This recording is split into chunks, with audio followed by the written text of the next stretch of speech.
Hey, this is Rahul and how's it going everyone? My bike's at the service center so I cannot go out there and make riding videos for you. So in the meantime, I thought why don't we make some riding gear reviews. Now you know I love Dainese gear and for the last year I've been using the Dainese's Druids D1 long glove. So in this review I'm going to give you a full detailed analysis and I've also crashed in this glove. So I'm also going to talk to you about how the gloves did after the crash and how they protected me. So let's get started.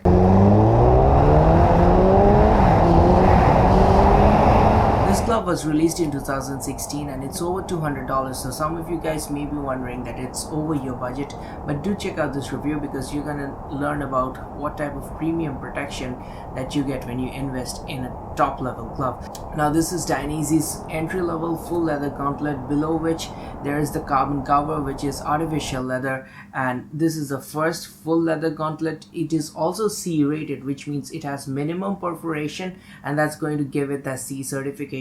For hot weather guys, if you're wondering about ventilation, there isn't much. There are some small holes into the fingers here which you can see. That's all about the ventilation scheme over here, but when you have less holes, the leather is going to be way more protective, and that is obviously a plus point. I do wear it in the streets. It's very hot weather around here, so if you're watching from international locations, if you know about the Texas weather, that's exactly what we have. Maybe a little bit milder than that, but I've ridden this in some pretty hot weather conditions and I'm pretty much okay with it.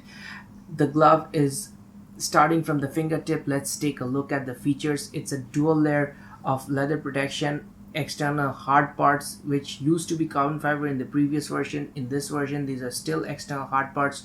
Works fine from a protection standpoint. Moving a little bit down on the finger, you have these accordion stretch panels which lets you move your fingers freely as you operate the clutch or your brake. On the outside of your pinky finger, it has the full 3 plastic hard parts, which is the Dainese's proprietary DCP or distortion control panel system, which actually works pretty nicely. And if you're going to put your palm down in case of a crash in this direction, it's going to protect you perfectly. And I've tested this out in crash and it does work. This is a full 4 hard parts and it's constructed very cleverly. It's good protection engineering from Dainese. Moving further down, we have the main panel, which is the Dainese's carbon fiber main protection panel. Over the knuckles, Dainese is written over them. I know this got a little bit of dirty. It's been through a crash. It's been through 1 year of usage, but it's still doing very well, as you can see. Moving further down, it has the elasticated panel so that the hard carbon fiber panel doesn't stop your knuckle movement. So Dainese does this with this elasticated panel. Alpine Stars does it with a dual panel which sits on top of it, both of which work in the real world scenario. I'm flexing my hands in this glove and I'm facing exactly no problems. This glove doesn't restrict my hand movement in any way, which is what I like. Moving further down, we have another big carbon fiber panel, below which we have this white area, which is another fully elasticated accordion panel for your thumbs to move freely. A lot of accordion stretch panels all over the glove. By the way, mine is a black, white, red version. There are a few other colorways. There's a very nice black and high-vis orange, which is the KTM color scheme. I went with this because this is what I like, black, white, red. And moving down around the wrist, again some sort of elastication paneling which lets you move your wrist freely. Remember, when you're investing in gloves, there are 2 points. First of all is your protection and second is your comfort and your feedback. Feedback is how you feel the bike through the glove. I do like having higher feedback gloves. I don't like to have too much protection on the inside which cuts down the feedback. So this glove does suit me for that, and I'll talk about that. But let's first see the cuff, single cuff closure with the big demon logo. They have made some improvements. It fits very nicely. It integrates very nicely with your Dainese jackets. I do like dual cuff closure, which this glove doesn't have. It's a single cuff closure, as I've said before. Then moving up, you have the wrist adjuster, which is actually the reason that even with single cuff closure, this offers a perfect fit, especially with people who have narrower wrists like mine. Soft, I believe this is goat skin. leather, and what that does is you can feel the handlebars better. On the outside you have a hard plastic panel. I've put this down during a crash and it does work very well. It's wrapped around towards the side and moving a little bit towards the front. You're having a 180-degree coverage. If you're putting your hand down this way, it's gonna fully protect you. On this side below the thumb there should have been another hard part, but it's missing here. That's the only problem I have with this glove, because during my crash I did hurt my thumb. On the top of the thumb we do have a couple of foam inserts which kind of give it some sort of protection, but I do wish they beefed up the thumb protection a little bit more. And on this side, on the internal part just attached to the thumb, we have some sweat sort of material. This is the only part which has gotten the wear and tear, and this is due to the crash.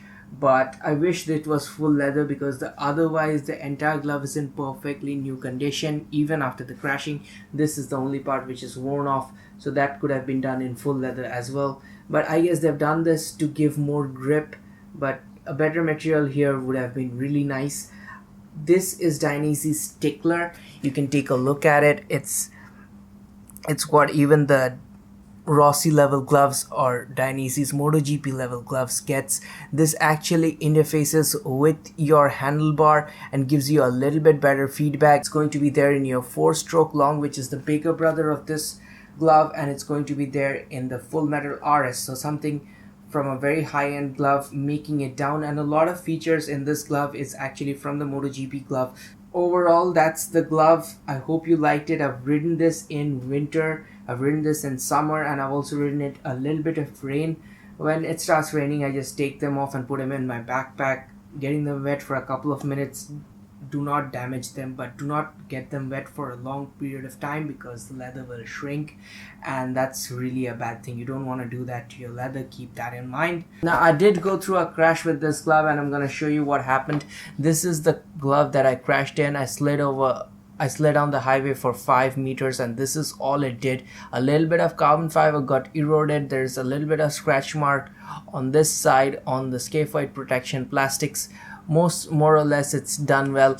Here on the leather, it has taken some scuffs even after sliding. Not too much damage. I don't have to buy a new glove. I'm still wearing these, so it's nice to see that it's built like a tank. Even after a crash, it didn't get destroyed.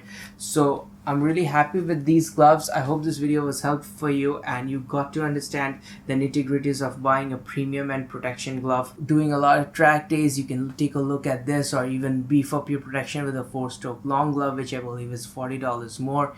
If you're looking for an entry-level track glove, more for street and sport riding, but you still want the full gauntlet functionality, you go for the carbon covers, which is artificial leather but has a lot of protection bits which goes down from this glove. So you can also take a look at the Dainese's carbon covers.